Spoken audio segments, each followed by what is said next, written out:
Hello, everyone. Thanks for joining. I'm just going to give it a few seconds for everyone to connect to their audio, but thank you for joining us today.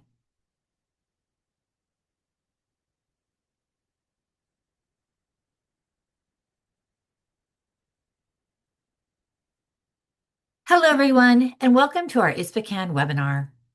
My name is Jane Estes, and I'm the ISPACAN Knowledge and Content Development Manager. Also joining us online today is Holly Malcolm, our ISPACAN Membership and Marketing Manager, and Pragati Tamala, our ISPACAN CEO. ISPACAN International webinars cover diverse topics which are presented by subject matter experts from around the globe. Many of our webinars are hosted with key partners, like today's session with the Global Parenting Initiative. These 90-minute webinars are designed to help our members and partners gain access to knowledge and expertise to inform care, improve practice, and drive policy change. All this is critical to help improve the outcomes for children globally. And today is a very special day. It's World Day for the Prevention of Child Abuse, observed on November 19th each year, aiming to raise awareness and promote a culture of prevention against child abuse. It's this day that inspired our own ISPACAN November public health campaign. ISPACAN international partners, country partners, and members around the world are taking action through the month of November, providing support for professionals across all disciplines by sharing their educational webinars, impactful resources, effective toolkits, cutting-edge research, and data-driven programs. To access these shared resources and to join our campaign, please visit ispacan.org. And we are thrilled to announce that abstracts are now open for our next ISPACAN International Congress in Melbourne, Australia, August 24th through 27th. ISPACAN Congresses bring together the brightest minds in child protection from every sector to innovate and share best practices.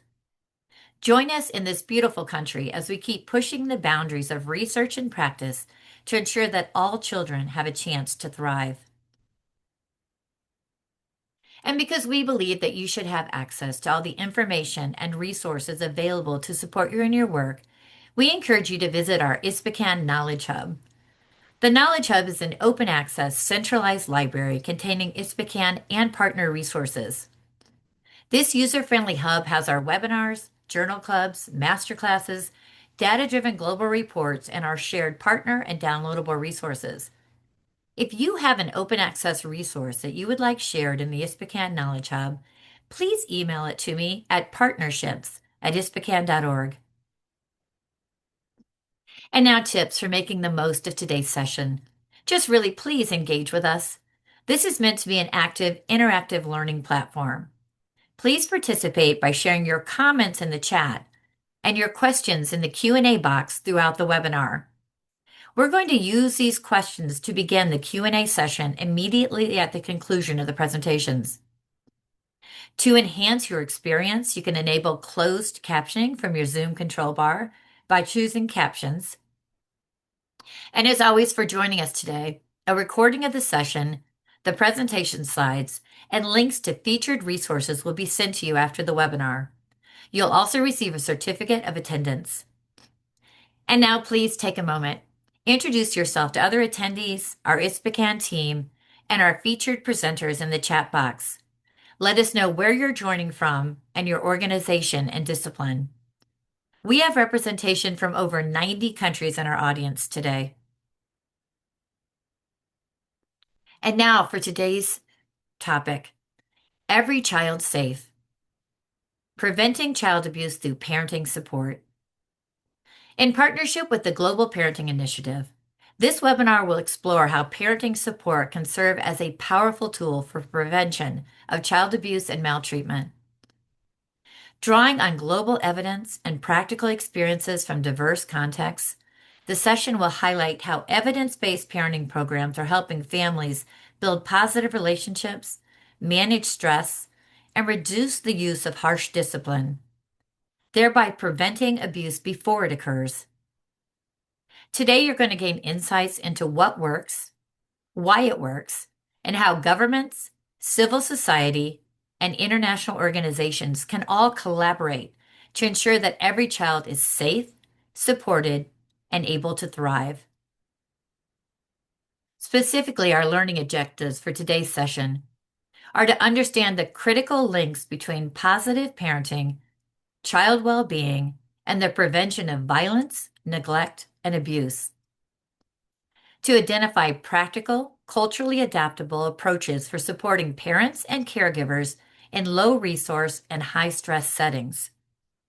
And to examine real world examples of policies and programs that have successfully scaled evidence-based parenting interventions through key partnerships across sectors.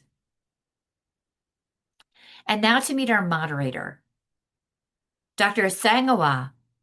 Dr. Sangawa is a global advocacy and policy specialist with over 10 years of multicultural experience across various contexts. She works at the University of Oxford's Department of Social Policy and Intervention, where she serves as head of advocacy at the Global Parenting Initiative. In this role, Asang works with national governments, UN agencies, NGOs, and FBO sectors to support the uptake of evidence-based parenting programs. She supports the GPI national research teams to lead on advocacy for the uptake of the Parenting for Lifelong Health programs. She's also a member of the university-wide Oxford Policy Engagement Network Steering Group and hosts a weekly radio program on parenting. And we'd like to express our sincere gratitude to our distinguished panelists and our subject matter experts who are sharing their time, knowledge, and expertise with us today. Asang will introduce them all individually as they begin their presentations. They'll join us for a panel discussion at the conclusion of the presentations, and they will join us for the open Q&A at the end of the panel. And now it's my honor to turn the session over to our featured presenters. Thank you so much, Jen, for the warm welcome and for so beautifully setting the stage for today's session. Good day, everyone, and a very warm welcome from me as well. Today's session will begin with presentations from our 4 distinguished panelists. And after that, we'll move into a structured panel discussion, followed by closing reflections. And with that, I'd like to share my screen.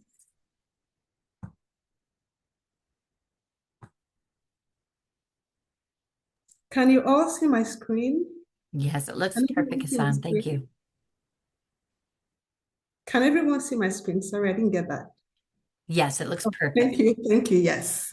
So I want to introduce our first panelist, Professor Lucy Kluber.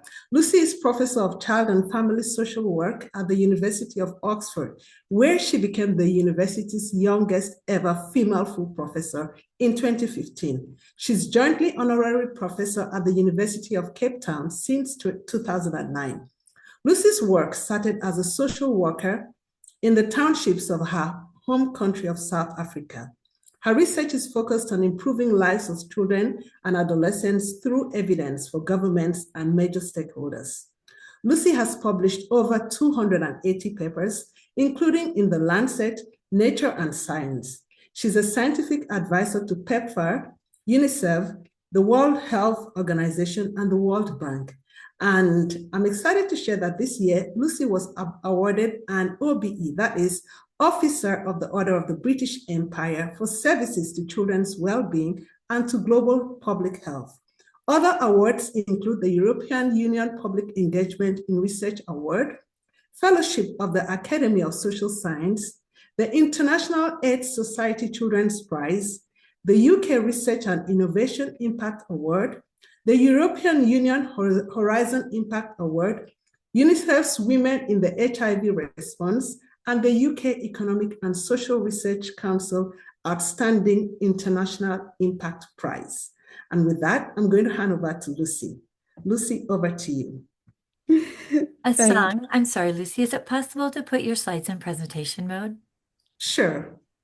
Thank you. Sorry, Lucy. No, absolutely. And just a huge thank you. It's amazing to see you all here. And while we're getting these up, I guess just to start by sharing that this really arose, and I saw from your introductions that so many of you are practitioners and you're working on the front line. And I know how hard that is, and how much we know that every day when we're facing children and their families who are experiencing violence,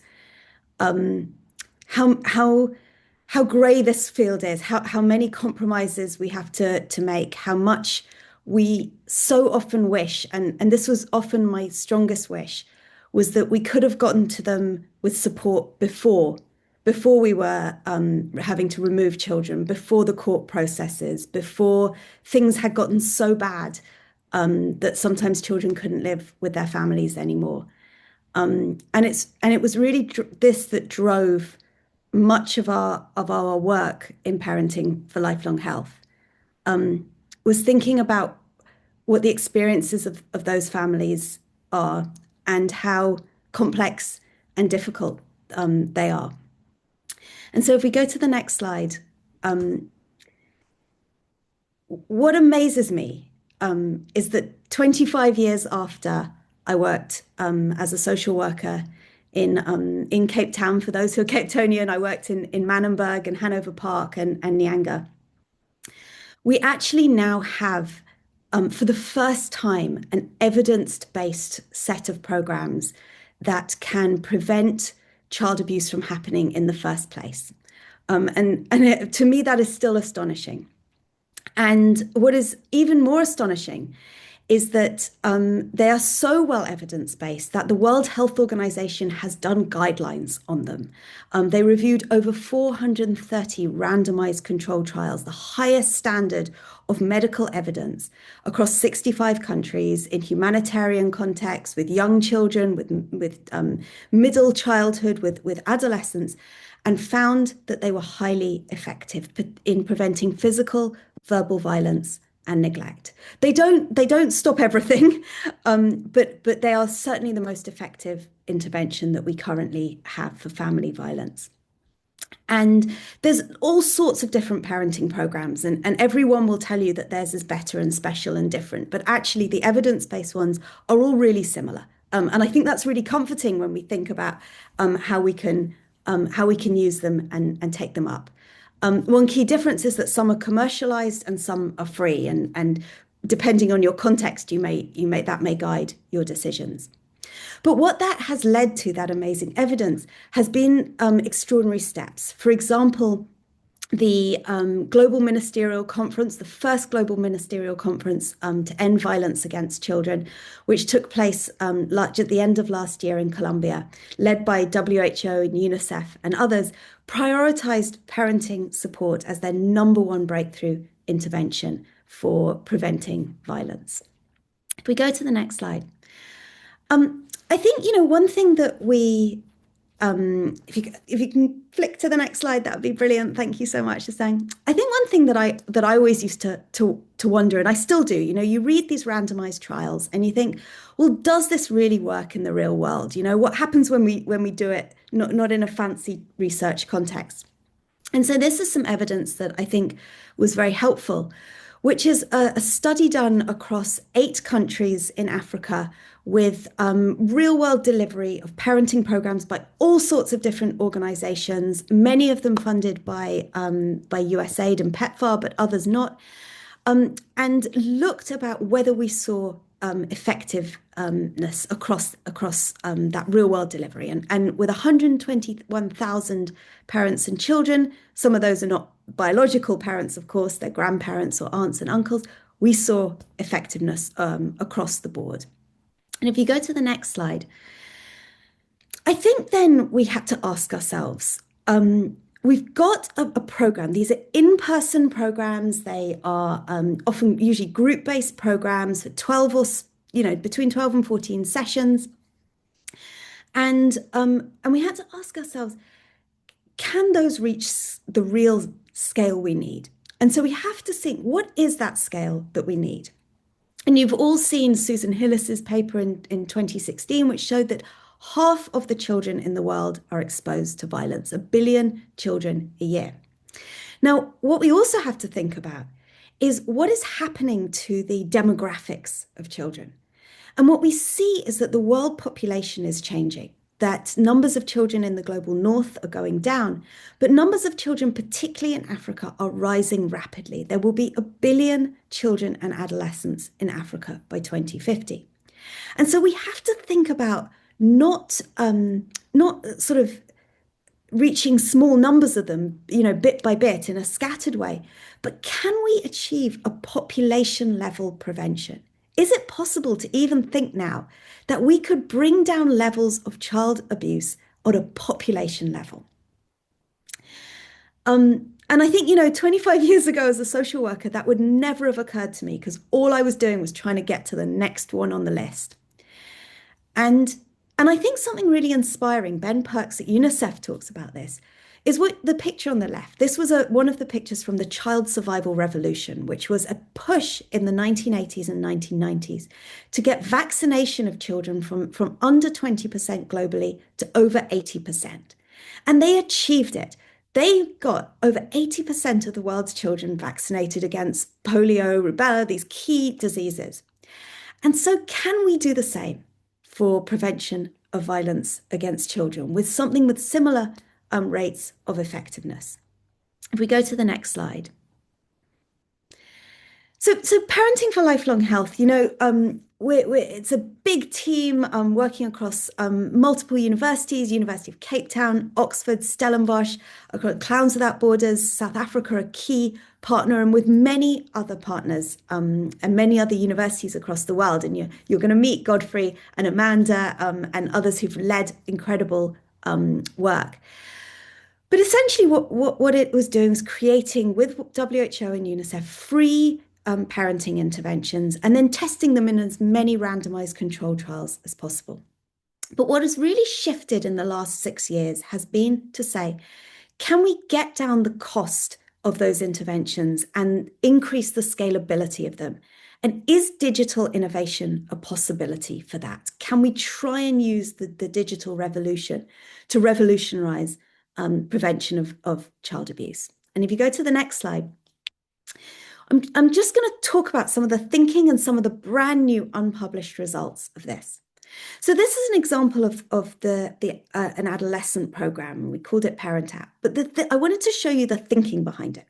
So what we see is that these set of inputs in dark blue on the left are leading through, and this is the theory of many parenting programs, leading through these positive impacts of improving positive parenting and trust, and reducing key vulnerabilities for violence against children. And in doing so, reducing violence and improving positive family relationships.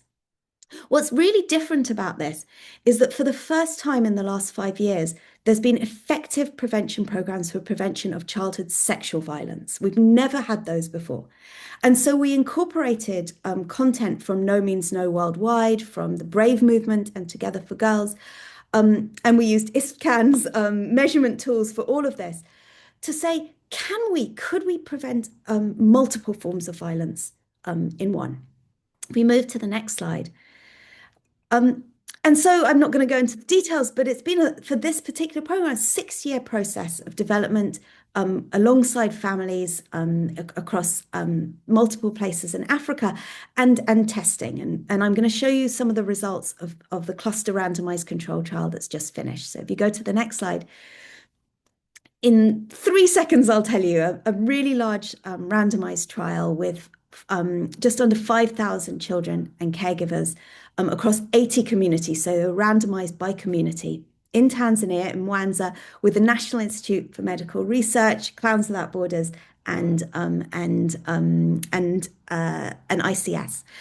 And about a quarter of the caregivers were men. That's very unusual for parenting programs, but they seem to engage more with the digital than we expected.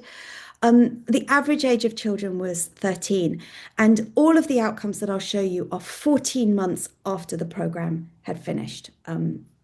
If you go to the next slide, what we found, and these are just some of the key results, we found positive impacts, and don't worry about whether it's like a D. Basically, with Cohen's D, no one really knows what a Cohen's D means, but if it's above about 0.2, then it's good. If it's above about 0.4, it's really good. If it's above 0.7, then it's utterly incredible. And what we see is that there's improvements across most parenting outcomes, except for inconsistent discipline, and improvements in these kind of positive gender equitable norms and communication. We go to the next slide. The real key results, though, come when we look at violence, and these really were surprising to us. We saw a 67% reduction in past year sexual violence victimization of girls. That was experiences of rape and sexual assault compared to the control group 14 months after the end of the intervention. When we looked at just the past month, that was a 57% reduction. We didn't see as strong an impact. It was about a 30% reduction on boys. If we look at the next slide, we see that there was impact against multiple forms of violence. So it was protective against physical and verbal abuse and neglect. It was protective against sexual exploitation and high-risk sex for girls, so a 54% reduction in that. And then it was also protective against intimate partner violence amongst the caregivers in the families. And I'm happy to talk about that if people have questions. If you go to the next slide, and these ticks here, kind of, if there's, I was trying to simplify the results, but if there's a tick, it's essentially showing that we had a positive impact on that. And I think really what it suggests to me is that if we can strengthen these aspects of a family, we have the capacity to reduce the violence risk for their children. And that we can do that through something that is much more scalable than traditional parenting programs, but still has the exact same content. The other thing that it tells me is that, you know, I certainly when I went to see families, you would never charge into a family and say, you need something that's going to help you stop you from being violent against your children. That's not the way to start the conversation. What you would say is, are you stressed? Is parenting really difficult? Are you feeling exhausted and down? Are you worried about money? And so these, and it is those aspects of what the parenting program focuses on. And in fact, violence doesn't come in for multiple sessions. That helps parents engage and actually want to do parenting programs. And it's one of the reasons why they're called parenting support and not violence prevention programs. If you go to the next slide. There's also other ways of doing this, and the parent text program costs about $6 per family. The parent app, sorry, that I showed you, this is parent text program. This is a much cheaper version costing only about 70 cents per family. And in South Africa, in a randomized trial, we see slightly less strong effects, but still positive effects 7 months after the program. And so we can be thinking about what's achievable. What do we want to deliver for everyone in a population? What might we want to deliver to higher vulnerability communities? If you go to the next slide. A key question for policymakers and any kind of manager in any kind of social services is what's the cost effectiveness? And we've really struggled with that with child abuse prevention. We often can't prove that. But we can now with these parenting programs. And this is just an example. This was done by Abigail Ornelas and team. But we see that if we spent $600,000, which would reach 100,000 families with Parent App, we would see these sets of outcomes that you can see on the right. So, for example, 193,000 sexual violence incidents averted and 1.36 million physical and verbal abuse incidents averted. So we can use this kind of evidence to persuade policymakers that this is an investment in protecting children. If you go to the next slide, I'm nearly done. I think we're also trying to think about how do we reach people and what are the next challenges? And if we think about the real challenges for children as we look forward, there are no question about some of them. The risks of online sexual violence and other kinds of violence victimization, the risks that climate change are bringing, particularly to the global south. Can we develop versions of these programs which specifically help families protect their children in these really difficult external contexts? But we're also thinking about how can we reach people more easily? and trying to think laterally, and we'd love your ideas and thoughts. But one of the thoughts is about over three-quarters of uh, millions of people. I think it's 300 million people right now are paying their bills in Africa through their mobile phones. Could we reach them at the same time as that? One of the things I keep thinking of is Bible apps. One Bible app recently reached 1 billion downloads. Are these ways that we could be more creative in thinking about how to reach families with the support that will be valuable to them? And no one will ever accuse us of not being too ambitious. If you go to the last slide, just a really huge thank you. There's been so many partners, and these are just some along the way. And to say that this is not maybe if you go back one is saying this is not the presentation where we tell you we've got it nailed. We are just at the beginning of trying to work this out, and so we really hope that many of you will want to be part of this challenge and part of the incredible opportunity we have now to prevent violence against children on a global scale. So thank you. Amazing. Thank you so much, Lucy, for that wonderful presentation. It was a clear and compelling overview of the new evidence on how parenting programs can prevent child abuse. I would say a fantastic start to our session. Next, we have Dr. Godfrey Seal. Dr. Godfrey Seal is the facilitated lead on the Global Parenting Initiative.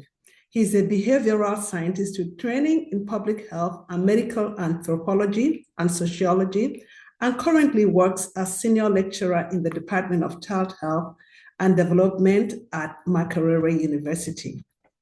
I'm trying to change this slide. Sorry. I'm not sure what's happening. I'm trying to move the slide so we can get onto Godfrey's. Okay, great. And Godfrey currently works as senior lecturer in the Department of Child Health and Development at Makerere University, Uganda. Godfrey, the floor is yours. Thank you very, very much, Isang. I'm really honored to be a panelist today in an important discussion in which we gather from the entire globe to reflect on our gains and our impact. And thank you very much, Lucy, for that exhaustive presentation of evidence of effective interventions. So as you see from my screen, I'm going to focus on something slightly different, sharing experiences and insights, and hopefully provide some concrete guidance for practitioners and government as they strive to institutionalize and create conditions for quality scale-up of parenting support programs. I know that most of you are practitioners and know too well how to implement parenting programs. You know too well how to scale them up. But we also know that implementation and scale up cannot happen without systems and without an enabling environment. So I'm here to share some thoughts and experiences largely from Uganda, but I know that other countries, Kenya, Tanzania, South Africa, and many others are excellent examples of how you can build systems and work with governments and other stakeholders to create conditions for quality scale-up of parenting programs. Next slide.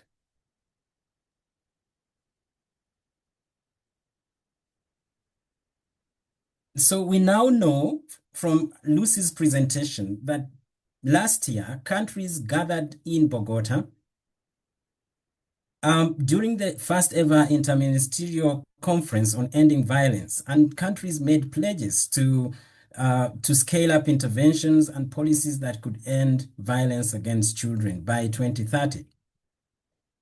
So taking the example of Uganda, Uganda was one of the so many countries that made several pledges, and Uganda in this particular case made at least 7 chosen strategies. Before that, okay, thanks. Uganda made 7 pledges, one of which is parent and caregiver support. And specifically, the government of Uganda promised to roll out the national family policy, to implement the national standards for parenting programs, and the National Parenting Training Manual. Next slide. But as I said,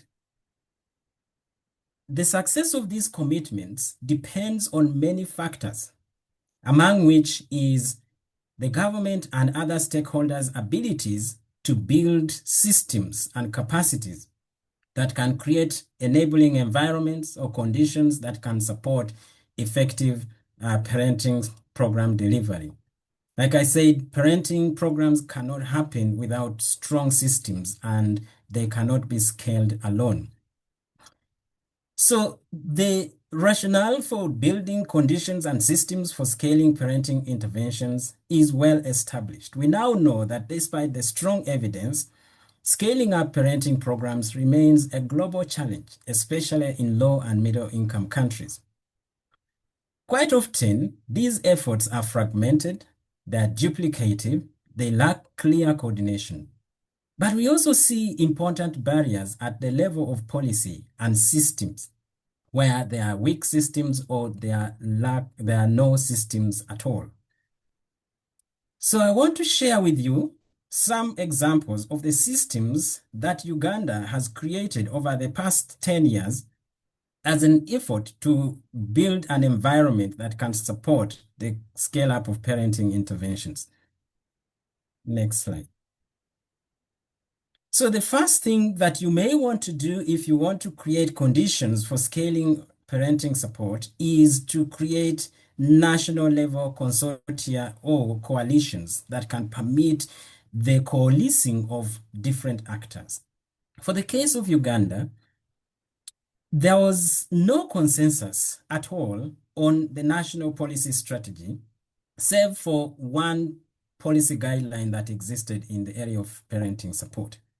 We also realized that there was no consensus on interventions that could be pursued at a national level. So this led the government, through the support of Makerere University where I work, to establish what is called the Uganda National Parenting Agenda Consortium. This is a consensus building platform that brings together over 70 agencies, including policymakers, practitioners, researchers, and donors, to build consensus on a shared national parenting strategy and interventions. So one of the key recommendations from the initial meetings of the Parenting Agenda Consortium members was to conduct a mapping of parenting interventions. In this slide, you can see how the consortium sort of works. The consortium is led by the government, the relevant department within the gender ministry, and here on the left, the picture you see there is the commissioner for Culture and Family Affairs Department, often leading and giving talks on the importance of rallying partners together into the coalition. Sometimes we do quarterly meetings through in-person meetings, but sometimes we also do virtual meetings, which has enabled the participation of many stakeholders to come together. Next slide.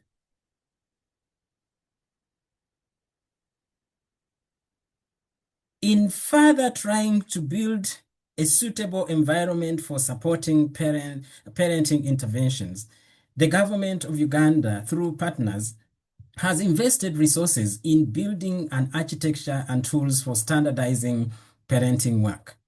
As I mentioned a couple of minutes ago, that by 2014, the only clear document that the government had was the National Parenting Guidelines. But reading these guidelines, it was very clear that there was no consensus around evidence-based interventions. Sorry, could you take me back to the previous slide?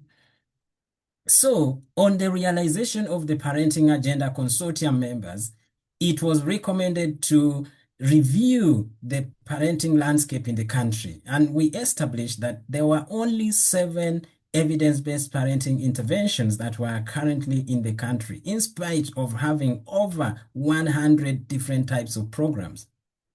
So one of the main problems that occurs in countries like this is that there's often lack of standardization. So everybody does their own thing. There is no capacity building opportunities, and duty bearers are just thrust into the front line to do their work. So resulting from the work of the Parenting Agenda Consortium, we recommended the need for national standards for parenting interventions in the country. So as you can see on the picture, the book on the right, extreme right, is a document that we worked together with the government as stakeholders to produce and was launched last year. It is a tool for monitoring and supervision of the quality of parenting interventions. It is also useful for tracking the reach of parenting interventions together with another innovative tool that I will be talking about in the next slide. Next slide, please. So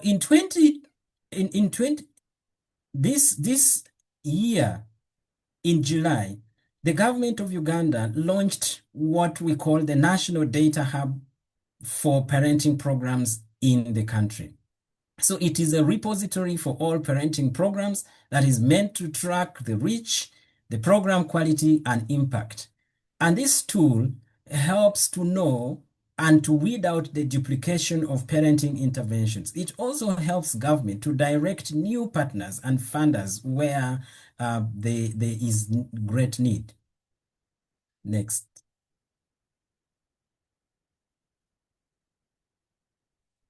One of the things that I mentioned is a major challenge in scaling up parenting interventions is the capacity of duty bearers. So through the work of the Parenting Agenda Consortium, we recommended the establishment of a practitioner's course that is called the Science of Evidence-Based Parenting Interventions. This is a 3-month course designed specifically to support practitioners and policymakers to understand the skills to design, adapt, and implement evidence-based parenting interventions. So far we have trained 140 practitioners and government officials. Some of the key variables that we assessed before the training occurred was confidence in designing evidence-based interventions, confidence in leading implementation, and confidence in adaptation. And just to take you through the table that is there, in our survey on confidence in designing evidence-based interventions, we found that only 14% of duty bearers, of practitioners, were confident that they can lead the design of an evidence-based parenting intervention. Those who were confident in leading adaptation were only 26%. We are currently analyzing this data, and we hope that we shall produce some evidence of the importance of investing in skilling frontline workers with the science of evidence-based intervention skills. But on the right, we picked out some qualitative comments by some of the participants in the course. And one of them said, "The course has been a game changer for me and Compassion International Uganda. Proudly, we used to implement a one-size-fits-all program without considering the unique needs of different areas. However, this course has equipped me with the knowledge and skills to design evidence-based parenting interventions that create greater impact. As with rethinking our programming approach through the program cycle adaptation, this training has been timely and innovative." This underscores the importance of creating systems, creating and building supportive environments and conditions by skilling. Next slide. The next slide is simply to acknowledge some of our partners broadly and generally as they are in this slide. Thank you very much.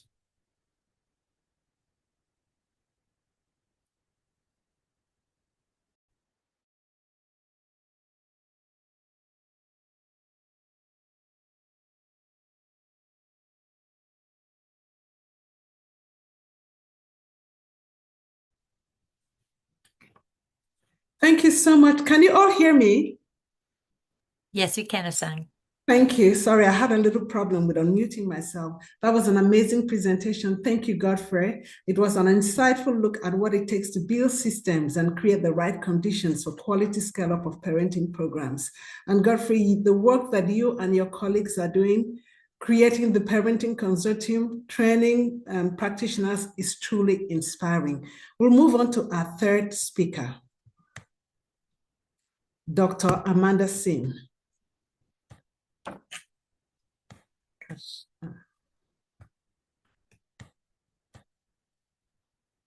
Sorry, I'm trying to change the slide. I'm having a little bit of challenge here. Apologies to everyone. Okay, great. Amanda is a co-principal investigator on the parenting on the Thailand-Myanmar border study and a global mental health researcher and implementation scientist at the Offord Center for Child Studies and the Department of Psychiatry and Behavioral Neurosciences at McMaster University, Canada. Amanda previously served as an ECR, that's Early Career Researcher Representative, on the Global Parenting Initiative Executive Team from 2023 to 2024. She brings 14 years of experience designing, implementing, and evaluating parenting and mental health interventions with conflict-affected communities in low and middle-income countries, including Thailand, Liberia, and Lebanon. Amanda, the floor is yours. Thank you so much, Isang. I think you might have to advance your slide. Is that okay? We still see the thank you slide from Godfrey's presentation. Wow, that's weird. Apologies for that. On my side, I had been moving slides. What do you see now? It's still Godfrey's slide. Wow. Asang, do you want to maybe stop share and try Yes, again? maybe I should stop and start Sure. again. Folks, it's proof that technology is not infallible. Very much. It's not the answer to everything. Obviously. Where are we now? Great. So yeah, we see the right, we're on the right presentation, but if you could maybe go back one. Oh, there you go. Here. Okay, great. Wonderful. Okay. Apologies, everyone. On my side, the slides were moving. No worries. You're on the right slide now. We're great. Great. Thank you so much, Isang, and thank you to the Global Parenting Initiative and ISCAN for this opportunity to share the work we've been doing to maximize violence prevention, particularly in communities experiencing extremely high levels of adversity. So I'm going to talk today about a multi-level integrated approach to parenting and mental health support that we have been developing and testing on the Thailand-Myanmar border. Next slide, please.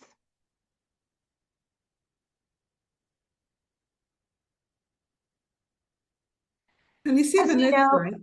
yep, we're great. Okay, Thank you. great. I just wanted to be sure it's moving. As we know, parenting is hard for everyone, but it's even more challenging when families are living with the stressors that come with war and forced displacement. We've been working on the Thailand-Myanmar border for a number of years now, where decades of armed conflict and insecurity have resulted in millions of families being displaced over the border into Thailand.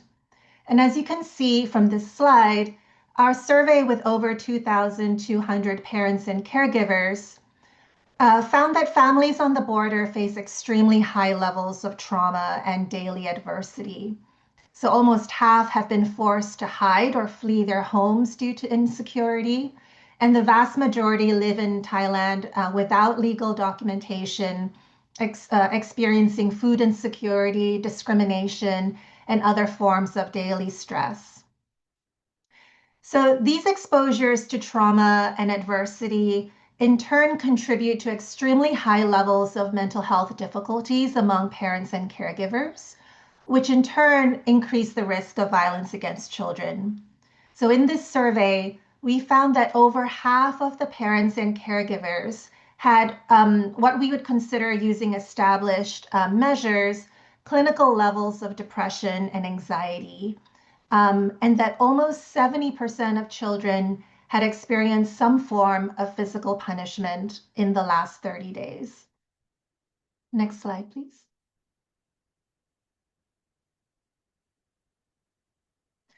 So given this extremely high risk, high adversity context, as well as the many challenges of delivering parenting and mental health support at scale in this very low resource setting, what we set out to do was to develop and test a multi-level systems approach. What do I mean by that? We wanted to basically fill out this pyramid, which I'm sure many of you are familiar with, showing different levels of prevention and intervention, where at the bottom of the pyramid, we have universal prevention for all families, and the middle of the pyramid would be more selective or indicated prevention strategies for families who are at higher risk or are already experiencing mental health and parenting challenges and could benefit from more targeted support. So what I'll do is very briefly share with you the two interventions that we developed as part of this multi-level approach. So one at the universal prevention level and the other at this middle selective or indicated prevention level, as well as share with you some results from our recent evaluations. Next slide, please. So for our universal prevention intervention, we partnered with communities to co-create an entertainment education film intervention that we called Being Family. So this film uses culturally relevant storytelling to communicate evidence-based content and skills from programs like Parenting for Lifelong Health. And really importantly, all of the cast and crew, the script writer, the director, the camera operators, all of the actors who worked in the film are themselves refugees and migrants from Myanmar who are living in Thailand. So this made this a truly community-led endeavor. The film was then shown through a mobile cinema, which traveled to 22 different communities along the border. And the whole community was invited to attend the film. And after watching the film, the audience participated in a 30-minute discussion to reflect on what they had learned and to discuss the key messages that they saw in the film. Next slide, please. So you can see here a poster from the film, as well as a take-home poster that was distributed to all the audience members that summarized the four key messages from the film, which you can see here are about spending positive time together, setting rules and appropriate consequences to manage behavior challenges in a nonviolent way, and also really importantly, caregivers using stress management and calming techniques like deep breathing in order to manage stress and be able to, what our participants called, control the mind so that they could refrain from using harsh punishment in times of stress. Next slide, please. So this is a really novel approach, entertainment education for violence prevention, particularly violence against children. And there's very little in the literature around whether this type of intervention can actually be effective. So we conducted a randomized controlled trial with 2,249 caregivers to see what impacts this film intervention could have. And we were really happy to see that there were positive effects on multiple parenting and family outcomes. And these included a decrease in physical violence against children, as well as improvements in parenting knowledge and beliefs, positive parenting behavior, including caregiver engagement and early learning, as well as family functioning and support. And if you're interested in learning more about the intervention and these results, you can scan the QR code on the slide, which will link you to the publication that describes this study. So these results are, if you think about it, pretty incredible for such a light touch intervention. It's just a 1-hour film followed by a 30-minute discussion. What we also saw, though, that it reinforces the need for a complementary targeted intervention for those families who might need additional support. Since we did not see impacts of the film on caregiver mental health outcomes, which we know can be a really important driver of parenting behavior. Now, again, given how light touch this intervention is, and also because there was and continues to be active conflict happening just a few kilometers away in Myanmar, we were not surprised to see that that the intervention did not have impacts on mental health, but it did tell us that at least certain families would need additional support. Next slide, please. So what we did next is we worked with our partners and with communities to co-create an integrated mental health and parenting intervention. We adapted key skills from acceptance and commitment therapy, as well as other evidence-based programs, to develop this intervention that consists of 6 sessions with groups of caregivers, where caregivers go on a journey. And you can see this journey map showing the different stops along the way, where caregivers learn different parenting and mental health skills that they can use to manage difficult emotions that come up and practice positive parenting, even in very stressful situations. Next slide, please. And given how successful the storytelling approach was in the film intervention, we also incorporated multimedia learning strategies in this caregiver support intervention using clips from the film as well as animated videos to explain more complex mental health coping skills such as grounding and unhooking that are from acceptance and commitment therapy. Next slide, please. So we just finalized these evaluation results. So these are hot off the press, and you all are the very first people to hear about them. So I'm really excited to share them with you. As you can see from the slide, our randomized controlled trial with 477 caregivers found impacts on many different parenting, mental health, and family outcomes.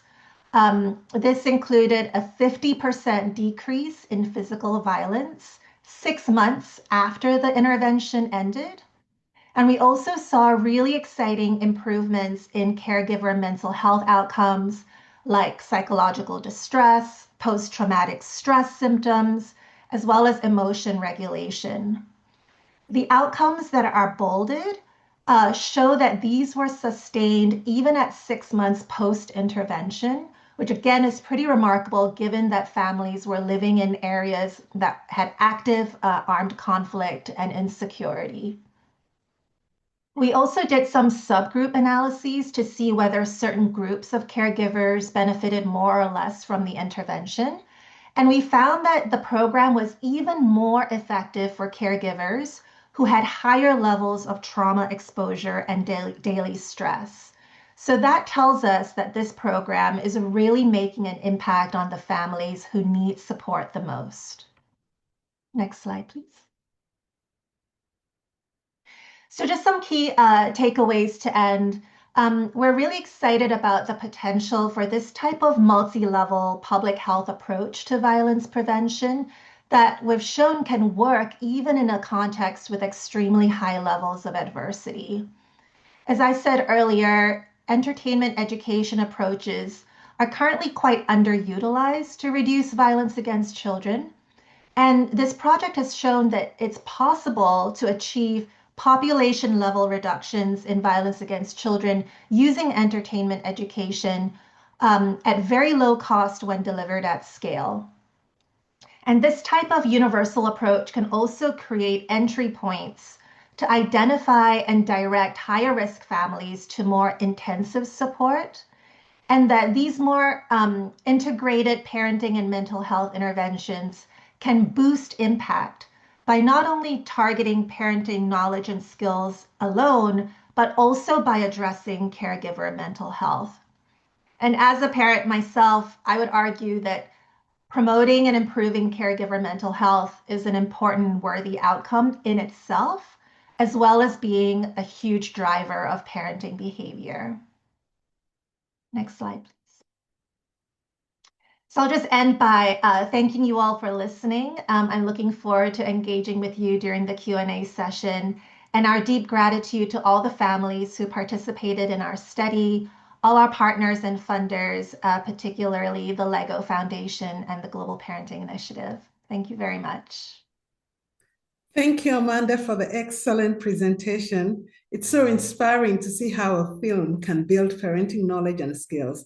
And I think it shows the potential of entertainment to deliver low-cost, population-level impact at scale, even in crisis settings.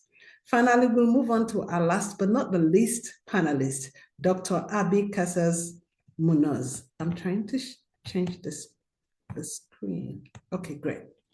Abby is a pediatrician and researcher at the National Institute of Pediatrics in Mexico City. She's a professor of undergraduate and graduate studies at the National Autonomous University of Mexico. Abby has worked as a clinical expert on child abuse and neglect at the Comprehensive Care Clinic for Abused Children. She's co-founder and head of the Center for Advanced Studies on Violence and Prevention, her current secondment. Her research focuses on violence against children, adverse childhood experiences, and children's human rights. She has published several articles, book chapters, and books, and given lectures and trainings. She has also worked to sensitize, train, and raise awareness among health personnel on violence against children. Her experience and work on the subject have led her to membership in various associations and societies such as the Mexican Academy of Pediatrics and the Mexico City Comprehensive Protection of Children System. And Abby is also the chair of the board of directors of the International Society for the Prevention of Child Abuse and Neglect, ISPCAN. Abby, over to you. Hi, thank you, Aisan. It's a great pleasure for me to be here with all of you and to share this time in this knowledge and wisdom and experience that I have learned. Well, I would like to talk just for earlier steps. I mean, the previous panelists have shown results of the implementation and the successful or of some programs that have been implemented in their countries. So I would like to talk about just the first steps that we are doing in the Mexican population to try to implement programs that could support caregivers in parenting. So can we see the next slide, please? First of all, as Godfrey mentioned, we did an evaluation, did a map of what we have.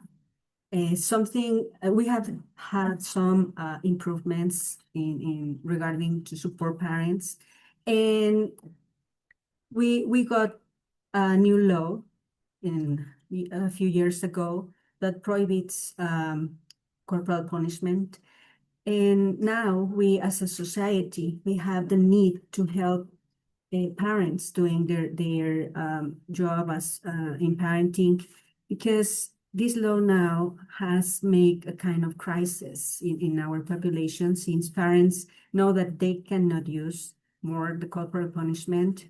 Well, they're still using it yet, but what has happened is that parents don't know how to discipline their children, and they are now doing nothing. I mean, that's a crisis that we have. So we need to implement parenting programs. So something that we have I'm going to talk about influencing this parenting are norms and values in our culture and the safe environments that we have a lot of issues in these things. And besides, we identified that we have we have political will now, and we have some response services that can add to these programs, and some efforts in educational life skills, most of all in the education sector. So knowing this, we thought that we needed to consider some other things, specifically of our norms and values to implement, to try to select first parenting program. Can we see the next, please? So we identified three main things that are influencing our parenthood in our population. Those are the parenthood diversity, the lifestyle, and I think a very important point is the culture, the norms, and the values. The next, please. Regarding the diversity that we have a different population, urban population, semi-urban, and rural population. They have very different access to services. They have different differences in culture and different parenthood types of parents that are doing they're trying to do their job. So even we have indigenous population, they have their own customs and traditions. And regarding different parenthood, we have an increase in single mothers, same-sex couples, blended families, extended families, teenage parents, and older parents. So we need to we identified with that we need to supply something that could help all this kind of diversity. The next, please. And regarding the lifestyle that is influencing the parenting, we have more mothers working. You know, basically in our society, mothers used to be in charge of children.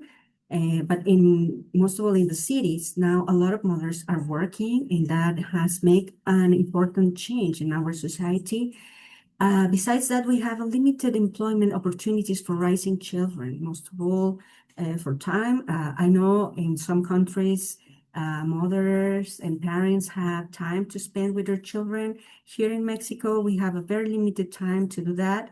And mothers don't have facilities, for example, or parent or fathers to leave earlier to spend time with children. So they have little time to spend with their children. Besides, in our big cities, in where we have a lot of populations, there's a lot of time consuming to transport every day. And another disadvantage that we identified in our population is the low reading rates. So we identified that we have some programs that have been trying to be implemented, but most of all are based on books or things that parents need to read. So maybe they have not worked well. And besides, those programs haven't been measured. This is another disadvantage. And we identified the high use of social media and smartphones, and most of all in urban places in the cities. The next, please. Regarding the norms and values that are influencing parenting, something that is very special in our society is that the family is private. It's considered that nobody should have an intervention besides the fathers or the nuclear or the extended family. So this is something that we needed to consider, that other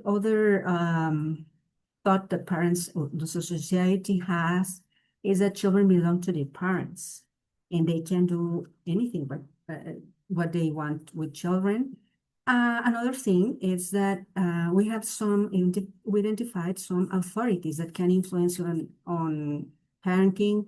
They could be the grandparents, older people, the religious people, because Mexican population is very religious. So those are very club person to try to influence in a positive way. So another authorities are the health sector, and health sector has been seen as an authority in this guidance for parenting. And other thing that we should notice is that our society judges a lot the parents on how they try to control their children, they try to educate their children. This is something that I've seen in other countries, how people respect a lot how parents try to do their job, and they don't even they looks like if they ignore what the parents are doing and they are trying to deal with their children. But in our society, that does not happen. Doesn't happen that society when a child cries or parents are out of control of their children, immediately someone says something, not usually not positive, or says that they could even help parents. That's something that is not so helpful for parents. The next, please. And well, regarding what's normalized in our culture, the physical punishment, the corporal punishment is an accepted form for discipline. The psychological violence is normalized in, even as jokes. It is very normalized that psychological violence, there are low recognition of emotions in our society. And parents or the population know that there should be an unquestioning obedience from children to parents. And another thing that has been identified in our society is that the parenting styles normalize the neglect.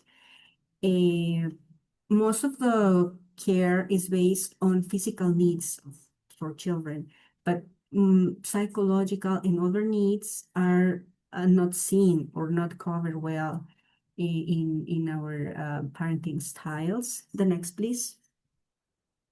Other thing that we need to consider is that is believed in our society that young children need more attention, and that teenagers, as they look older, they do not need longer that care and attention. It's something that is that happens a lot, and that leads that makes the children, teenagers, are left in charge of young children, and they have adult responsibilities. They are expected to act as adults, and sometimes, often without prior guidance. As they grow up and they look like older, many adults think that they are going to act as adults, and that's something that makes that they receive a lot of violence. The next, please. And with these characteristics and with these needs that we identify, we decided that we need to select a target population to start with parenting program. And we recognize that we have different needs, and we are going to make different adaptations, and maybe we are going to apply different parenting programs because all that diversity that we have. So then we selected a parenting program that we could cover the main needs that we identify. We identify the parenting for long life health program that can adapt to many of these needs that we have.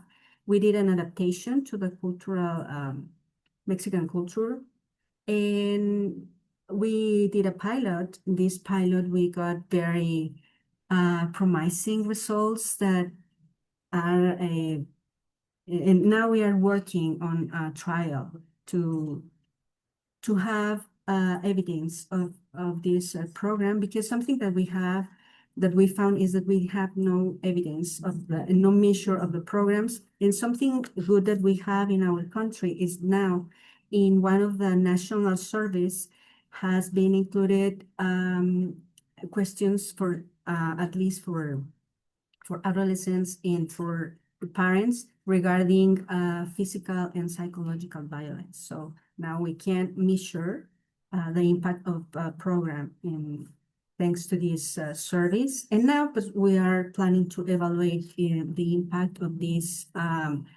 parenting program. So we hope to have a next webinar with you to try to share the results that we got.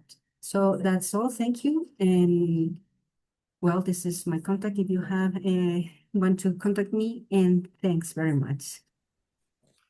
Fantastic presentation, Abby. Thank you. It's incredibly valuable to hear your analysis of the needs of the Mexican population for implementing parenting programs, and to also hear how you are adapting the Parenting for Lifelong Health program to support caregivers in Mexico. Thank you again to our panelists for the excellent presentations. We'll now move into our moderated discussion. And because we don't have much time, I'm going to appeal to the panelists to please make your responses very brief. I think we can only take maybe the first question and the closing reflection. And with that, I would like to start with the first round of questions. And this question is for Lucy. Folks, you're going to have to, Jane, let my video go back on, or you can just hear my voice. It's fine. Okay, sure. Lucy, practitioners frequently face funding challenges. Based on the evidence, how do parenting programs compare in cost effectiveness to other child protection approaches? And what makes them a smart investment for governments and donors?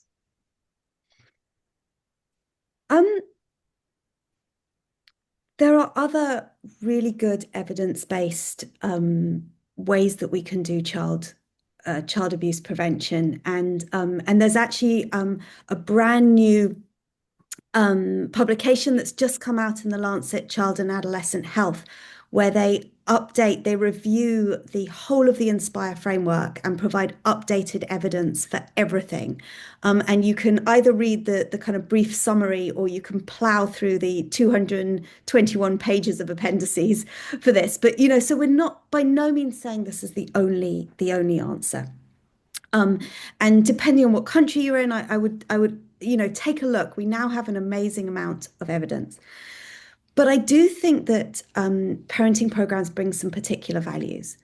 One of them is that they don't come in with a child protection, like front-facing, first thing that you come in.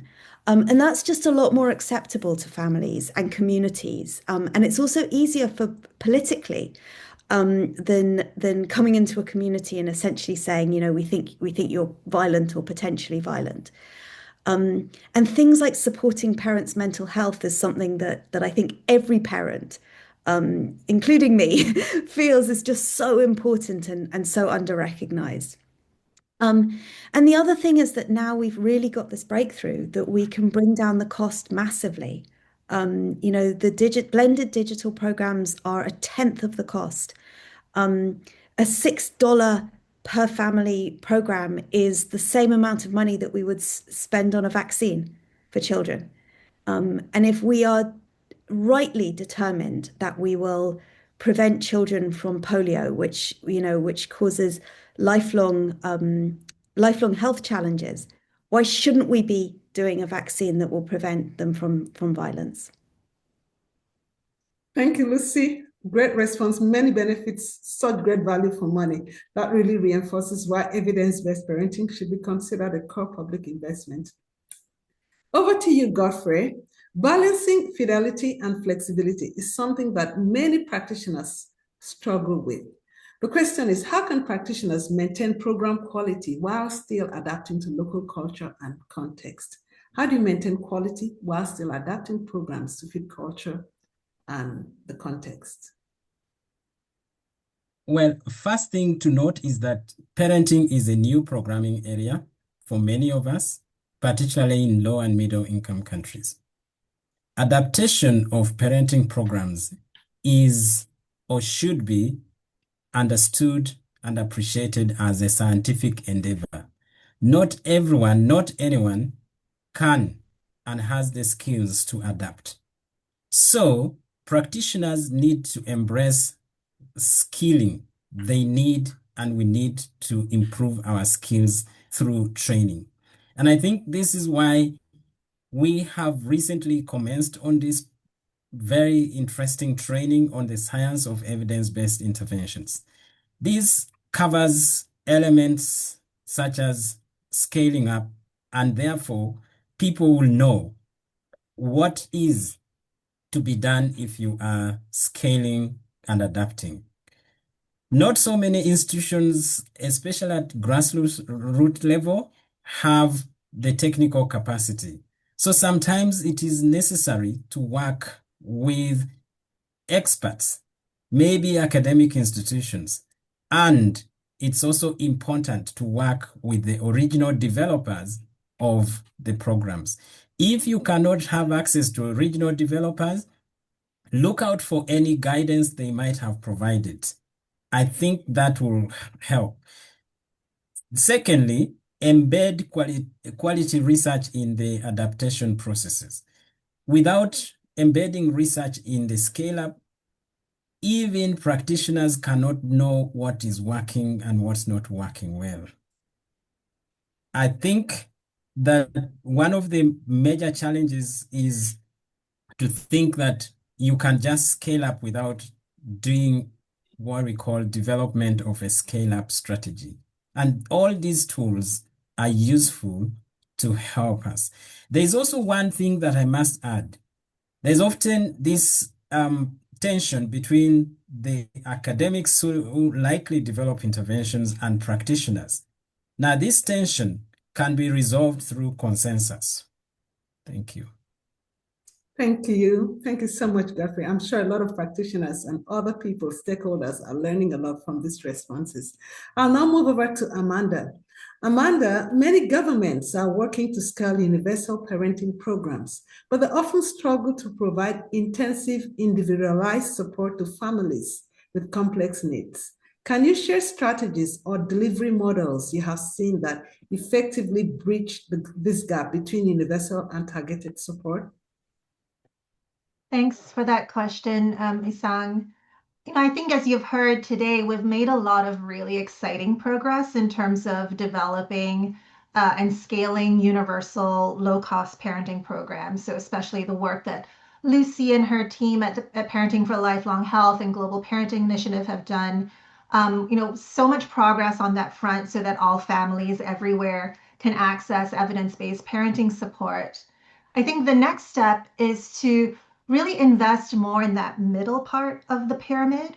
So more support for families who are at higher risk. I mean, we work in contexts where it seems sometimes like all families are at high risk, but certainly also within those populations, there are families who are already experiencing trauma and stressors that further increase the risk of harsh parenting. So including mental health challenges, for example.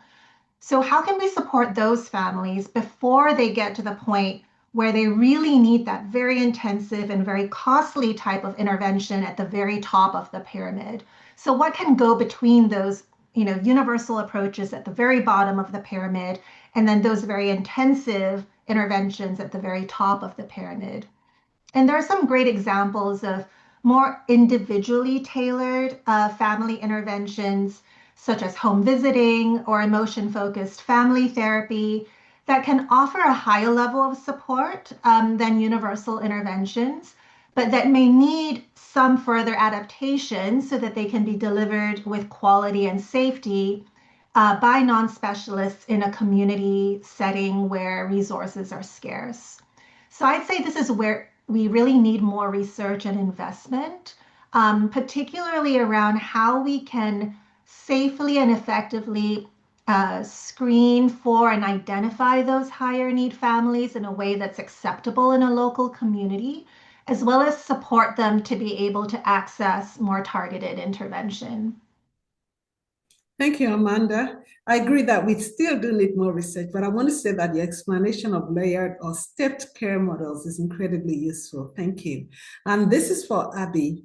Abby, the health sector plays such a crucial role, and you spent many years training health professionals to identify and respond to child abuse. What do you see as the most effective ways to strengthen the role of the health sector in preventing and addressing violence against children? Thanks. I will highlight 3 points. The first one is the sensibilization of health personnel regarding the main roles that we have. And at least in our country, 89% of children will be attended by the health personnel. So we have a huge and a very relevant opportunity to reach most of all the children in the world, I mean. And I think this is something that we need to be clear about, and the impact of we can have on those children and their parents or families, since at least in countries like Mexico, personal health are seen as authorities, and they are going to look for advice and for guidance from health sector in parenting. Another thing that I should recommend is that we need to start earlier with health personnel, I mean, in universities.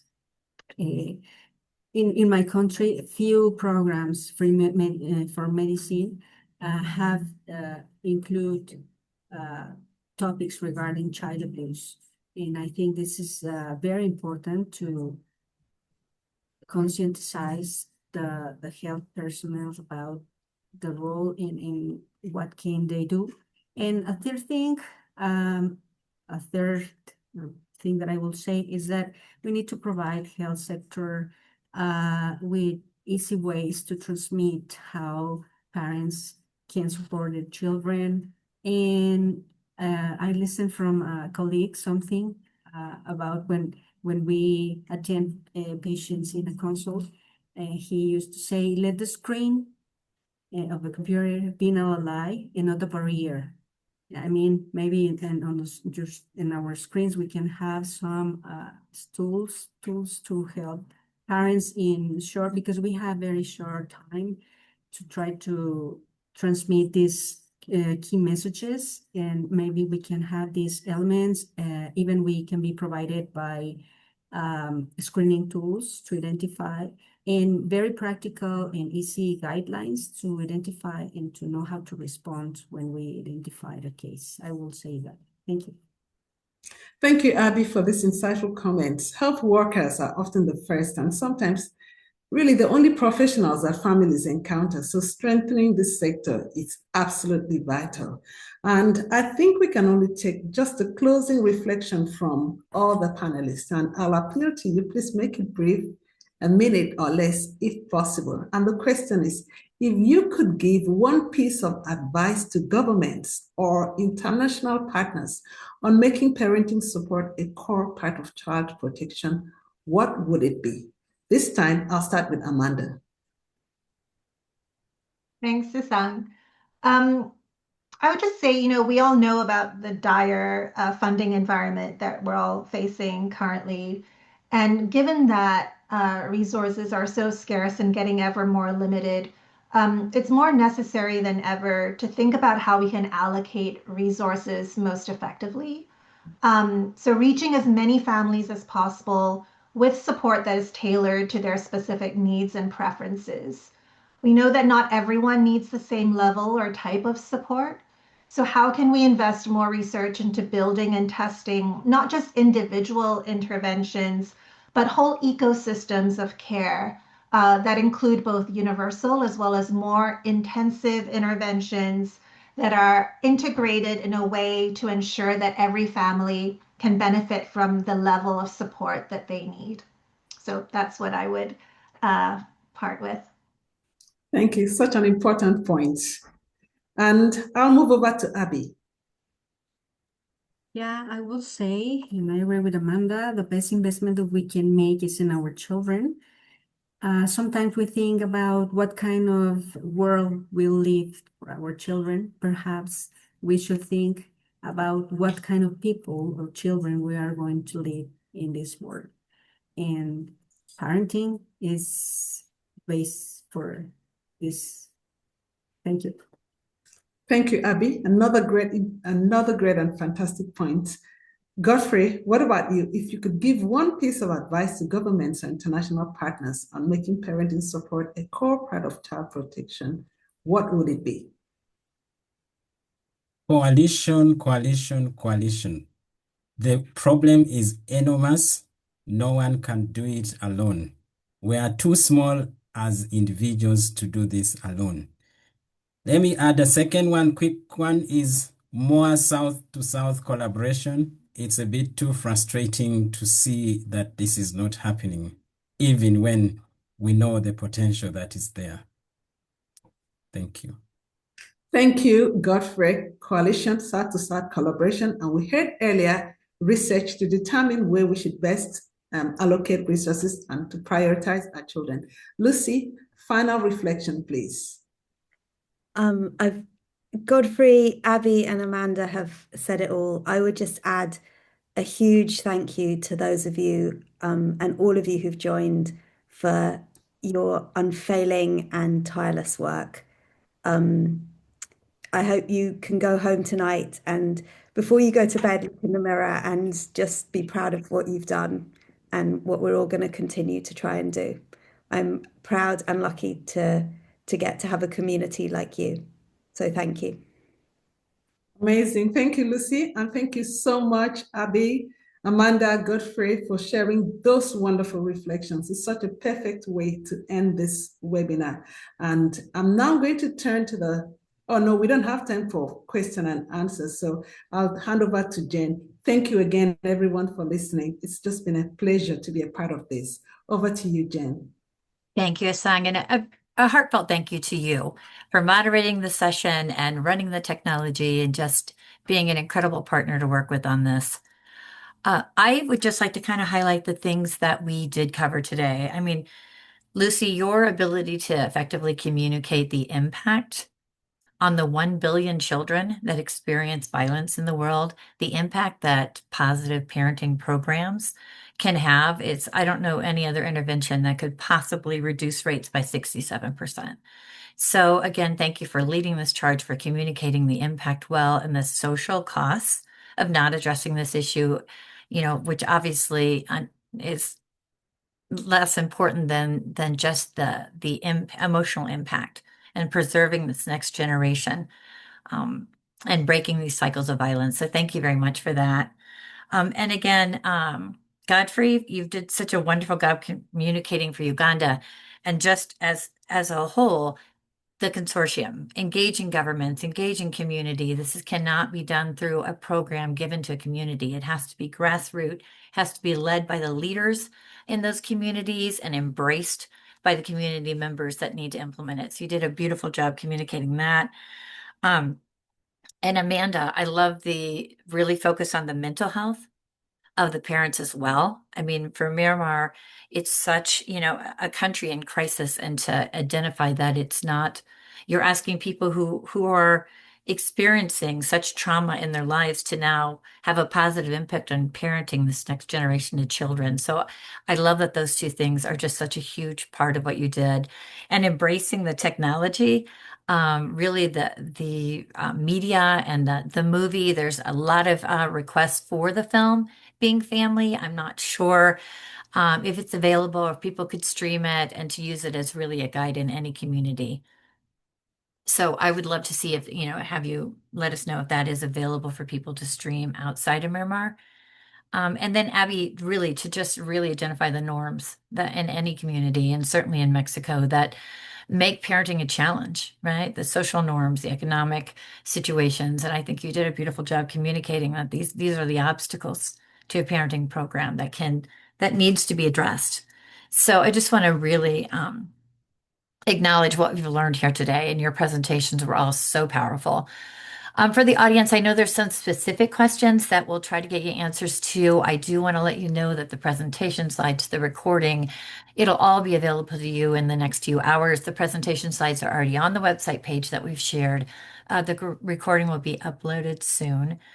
And there were a lot of questions about funding. So I think all of you communicated that, the cost of entry on these programs versus the impact is well worth the financial investments of these community and these community leaders and these governments. So I don't know if, any of you want to comment on not using funding as an obstacle and using partnership and consortium as a move forward.